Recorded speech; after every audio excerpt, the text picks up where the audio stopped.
का उत्कर्ष, और उसमें आप चाहे तो लोहा भी डाल सकते हैं, ठीक है, जैसे लोहा भी। तो हेडिंग है मगध का उत्कर्ष, मगध का उत्कर्ष। अब मुद्दा है मगध का उत्कर्ष। खूब अच्छे शब्दों कैसे मगध का उत्कर्ष हम लोग देखेंगे, और कल हम मौर्य साम्राज्य पहुंच जाएंगे, मौर्य साम्राज्य स्टार्ट कर देंगे, ठीक है। क्योंकि मगध क्या बेटा,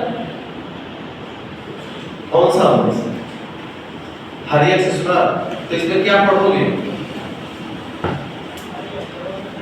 मगध का उत्कर्ष, ठीक है बेटा, ध्यान देना। तो मगध का उत्कर्ष हम कैसे देखेंगे, आयो ध्यान से, बहुत इंपॉर्टेंट है, ओके। इसकी भी एक भूमिका होगी,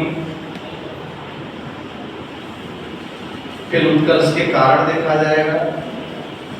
क्या देखेंगे, उत्कर्ष, उत्कर्ष का कारण क्या क्या है, ठीक है ना, उत्कर्ष का कारण।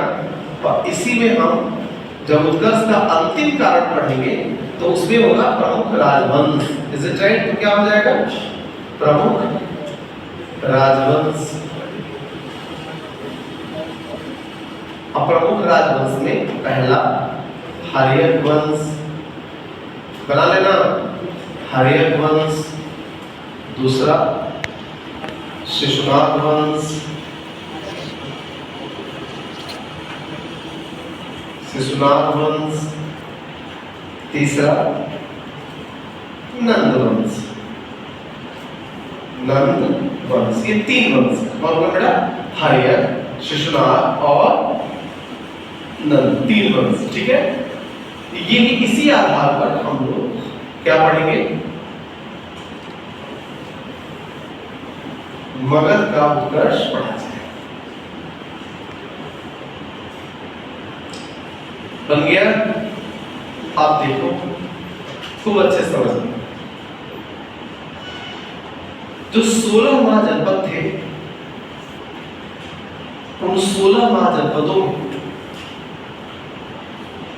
एक जनपद कैसे सभी जनपदों को पीछे करते हुए सबसे आगे बढ़ गया, कहानी यही है। मगध का उत्कर्ष कैसे हुआ, एक महाजनपद कैसे शेष महाजनपदों को पीछे करते हुए सबसे आगे बढ़ गया, कुछ तो कारण रहा होगा, बोलो, कुछ तो कारण रहा होगा। वो कारण क्या है, उसी को मगध के उत्कर्ष का कारण कहा जाता है, ठीक है। अब कुछ ऐसे महाजनपद थे जहां पर प्राकृतिक संसाधनों की उपलब्धता इतनी अच्छी नहीं थी, तो कुछ ऐसे महाजनपद थे जहां पर कृषि इतनी बेहतर नहीं होती थी, कुछ ऐसे महाजनपद थे जहां पर एक के बाद एक बेहतर राजवंश और शासक नहीं आए, कुछ ऐसे महाजनपद थे जो किसी दुर्घटना के शिकार हो गए। दुर्घटना का शिकार मतलब कई बार क्या होता है, जब आप कमजोर हो और बगल से अचानक कोई बड़ी शक्ति गुजरे तो आपको समाहित करके आगे बढ़ जाती है, इज इट राइट। तो अन्य महाजनपदों के सामने कई ऐसी समस्या आई, ओके, लेकिन इन सभी समस्याओं को पार करते हुए मगध ने अपना उत्कर्ष कर लिया और भारत में पहले साम्राज्य होने का उसको गौरव हासिल हुआ। ये मगध पाटलिपुत्र वाले जितने हैं, यही है जो पूरे हिंदुस्तान को सबसे पहले पाटलिपुत्र केंद्र बनाकर शासन किए। बड़ी क्रांतिकारी जगह है मगध, इज इट राइट। कौन कौन है बिहार से, देखो तो खुशी का ठिकाना नहीं, कूद जाएगा जैसे लग रहा है, ओके। मगध बड़ा क्रांतिकारी जगह है, ओके। और इतिहास में मगध का जो उत्कर्ष है, पाटलिपुत्र है, उसके बाद उसको कभी आप कम करके नहीं दे सकते। और मुख्य रूप से ये जब तक गुप्त साम्राज्य अस्तित्व में रहा, और गुप्तों के बाद भी सातवाहनों शुंगों तक, शुंग वंश तक मगध का उत्कर्ष बना रहा, मगध एक प्रमुख राज्य के रूप में बना रहा, ठीक है। बल्कि गुप्तों तक, सुंग तो पहले थे, गुप्तों तक के बना रहा, ठीक है, ध्यान देना। तो मगध मौर्यों के समय, सुंगों के समय और गुप्त काल तक, कब तक बेटा, एक प्रमुख केंद्र के रूप में, शक्ति के रूप में बना रहा, इस बात का ध्यान रखें। अब आगे देखिए, तो मगध के उत्कर्ष के कारण क्या क्या थे उसको देखते हैं। पहले भूमिका दोहराई लिखिए, फिर कारण देखते हैं, लिखिए जल्दी से। मगध के उत्कर्ष, मगध के उत्कर्ष की घटना भारत में एक युगांतकारी घटना है। मगध के उत्कर्ष की घटना भारत में एक युगांतकारी घटना है। हाँ, युग बदलने वाली एक युगांतकारी घटना है।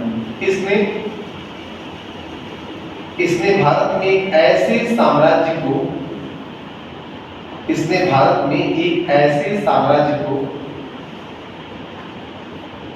जन्म दिया, एक ऐसे साम्राज्य को जन्म दिया, इसने भारत में एक ऐसे साम्राज्य को जन्म दिया जिसने भारतीय राजनीति को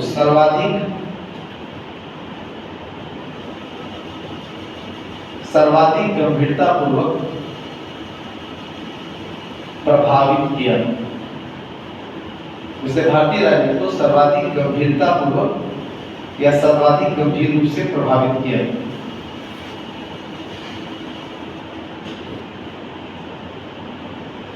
इसके उत्कर्ष के निम्नलिखित कारण हैं। इसके उत्कर्ष के निम्नलिखित कारण हैं। इसके उत्कर्ष के निम्नलिखित कारण हैं।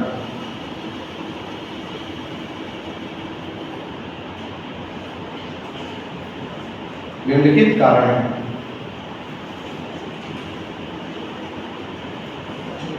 पॉइंट नंबर 1, इसकी राजधानी पाटलिपुत्र का, इसकी राजधानी पाटलिपुत्र का,